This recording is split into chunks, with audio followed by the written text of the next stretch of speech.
வந்திருக்கின்ற தகவல்கள் திமுக ஆட்சியில் நடைபெறுகின்ற பாலியல் வன்கொடுமைகள், படுகொலைகள். எங்க பல்லு முளைக்காத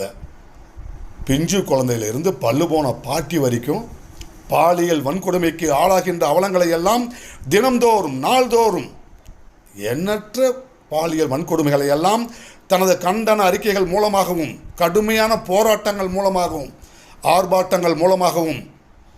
எடப்பாடியார் அவர்கள் தமிழ் நிலத்திற்கு எடுத்து காட்டுகிறார் என்று சொன்னால், அடுத்து படுகொலைகள். அந்த படுகொலைக்கு பின்னணியில் இருக்கின்ற போதை கலாச்சாரம், இப்படி ஒன்றோடு ஒன்று பின்னி பிணைந்த பாலியல் வன்கொடுமைகள், படுகொலைகள், படுபாதக நிகழ்வுகளுக்கெல்லாம் அடிப்படையாக இருக்கின்ற போதை கலாச்சாரம்,